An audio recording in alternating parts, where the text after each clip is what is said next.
அஸ்ஸலாமு அலைக்கும் வரஹ்மத்துல்லாஹி வபரகாத்துஹு. இஸ்லாம் வாளால் பரவியது. இந்த ஒரு குற்றச்சாட்டு உலக வரலாற்றில் நூற்றாண்டுகளாக மீண்டும் மீண்டும் கூறப்பட்டு வருகிறது. ஆனால் இந்த கருத்து எப்போது உருவானது? யார் அதை பரப்பினர்? எந்த அரசியல் மற்றும் வரலாற்று சூழ்நிலைகளிலே இது உருவாக்கப்பட்டது? இந்த கேள்விகளுக்கு பதில் தேடும் பொழுது நாம் 5 முக்கியமான வரலாற்று கட்டங்களை பார்க்க வேண்டி வருகிறது. முதல் நடுப்பாளைய ஐரோப்பிய குற்றச்சாட்டு 11 முதல் 13ஆம் நூற்றாண்டு வரை ஐரோப்பா மற்றும் மத்திய கிழக்கு பகுதிகளில் பெரிய மத மற்றும் அரசியல் மோதல்கள் நடந்தன. அந்த காலத்திலே நடைபெற்ற முக்கிய நிகழ்வுதான் சிலுவை போர். இந்த போர்களின் போது ஐரோப்பிய மத தலைவர்கள் மற்றும் எழுத்தாளர்கள் முஸ்லிம்களை எதிரிகளாக சித்தரிக்கும் நூல்களை எழுதத் தொடங்கினர். அந்த எழுத்தாளர்களில் முக்கியமானவர்கள் பீட்டர் த வெனரபிள் மற்றும் ரிகோல்டோ ட மோன்டே டி குரோச்சே.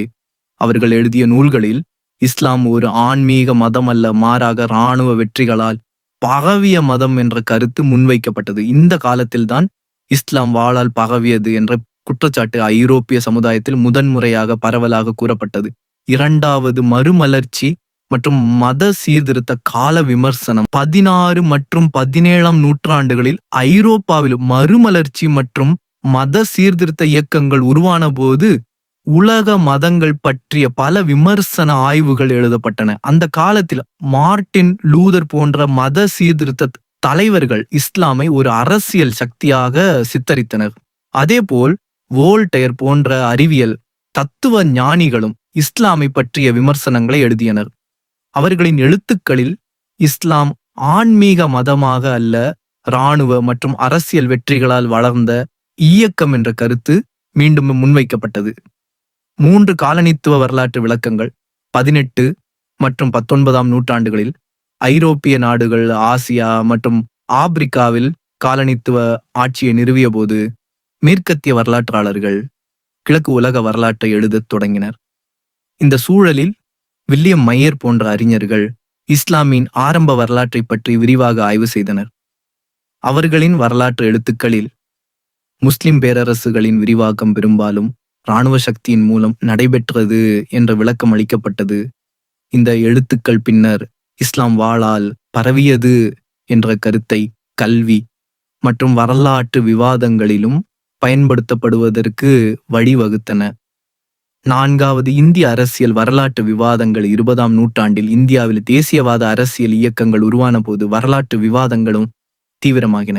குறிப்பாக இந்தியாவில் முஸ்லிம் ஆட்சி காலம் பற்றிய விவாதங்களில் இஸ்லாம் வாளால் பரவியது என்ற கருத்து மீண்டும் பேசப்பட்டது. இந்த சூழலில் சில அரசியல் சிந்தனையாளர்கள், குறிப்பாக விநாயக் தமோர சாவர்கர், இந்தியாவில இஸ்லாம் பெரும்பாலும் இராணுவ ஆக்கிரமிப்புகளின் மூலம் பரவியது என்ற வாதத்தை முன்வைத்தனர். இந்த கருத்து பின்னர் அரசியல் மற்றும் சமூக விவாதங்களில் பரவலாக பேசப்பட்டது. 5 நவீன உலக அரசியல் மற்றும் ஊடக நரேட்டிவ். 21ஆம் நூற்றாண்டின் ஆரம்பத்தில் உலக அரசியல் சூழ்நிலையில பெரிய மாற்றங்கள் ஏற்பட்டன. குறிப்பாக 2001ஆம் ஆண்டு நடைபெற்ற செப்டம்பர் 11 அட்டாக்கஸ் பிறகு உலக ஊடகங்களில் இஸ்லாம் குறித்து பல புதிய விவாதங்கள் உருவாகின. சில அரசியல் விமர்சகர்கள் மற்றும் ஊடக கருத்துரையாளர்கள் இஸ்லாமின் வரலாற்றை வன்முறை மற்றும் இராணுவ விரிவாக்கத்தின் கோணத்தில் விளக்கத் தொடங்கினர். அந்த விவாதங்களிலே இஸ்லாம் ஆரம்பத்திலிருந்தே வாளால் பரவிய மதம் என்ற குற்றச்சாட்டு மீண்டும் அதிகமாக பேசப்பட்டது. இப்போது இதற்கு விளக்கத்தை நாம் பார்ப்போம். குர்ஆன் மற்றும் ஹதீஸ் உடைய பார்வையில இஸ்லாம் என்பது சாந்தமான மார்க்கம் என்பதாகும். ஒன்று, குர்ஆன் தெளிவாக கூறுகிறது, மதத்துல கட்டாயம் இல்லை. அதாவது நம்பிக்கை என்பது மனிதரின் சுய தேர்வு, வாளால் திணிக்க முடியாத ஒன்று. ஒரு மதம் வாளால் மட்டுமே பகாவை இருந்தால் அந்த ஆட்சிகள் முடிந்தவுடன் அந்த மதமும் மறைந்து போயிருக்கும். ஆனால் பல இடங்களில் முஸ்லிம் அரசுகள் முடிந்த பிறகும் மக்கள் அதே மதத்தில் தொடர்ந்தனர். இஸ்லாம் அரசியல் மற்றும் இராணுவ வெற்றிகளால் வளர்ந்ததுன்னு கூறினர். இதற்கு குர்ஆனின் பதில், உங்கள் மதம் உங்களுக்கு, என் மதம் எனக்கு. இந்த வசனம் மத சுதந்திரத்தை உறுதிப்படுத்துகின்றது. வரலாற்று உதாரணம், இந்தோனேசியா இன்று உலகின் மிகப்பெரிய முஸ்லிம் மக்கள் தொகை கொண்ட நாடு. அங்கு எந்த முஸ்லிம் படையும் போகவில்லை. வணிகர்கள் மற்றும் சூஃபி அறிஞர்கள் மூலம் இஸ்லாம் பரவியது. ஒரு மதம் வாளால் பரவி இருக்கிறதுன்னா அது இராணுவப்படை சென்ற இடங்களில் மட்டும்தானே இருக்க முடியும். 2001 செப்டம்பர் நிகழ்விற்கு பின் இஸ்லாம் வன்முறை கையாளிக்கிறது, மக்களை கொல்லுகிறது என்கிறார்கள். ஆனால் குர்ஆன் ஒரு நிர்பராத மனிதனை கொல்வது முழு மனித குலத்தை கொல்வது போன்றது. ஹதீஸ்களில் ஒரு முஸ்லிம் மற்ற மனிதர்களுக்கு பாதுகாப்பாக இருப்பவன் ஒரு மதத்தின் போதனையை சில குழுக்களின் செயல்களுடன் சமமாக கருதுவது தர்க்க ரீதியாக சரியானது அல்ல. ஒரு விதையை மண்ணில் நட்டால் அது தண்ணீர், சூரிய ஒளி, நல்ல மண் ஆகியவற்றால் மெதுவாக வளர்ந்து வேரூன்றிய மரமாக மாறும். அந்த மரம் பல ஆண்டுகள் நிலைத்து நிழலும் பழமும் தரும்.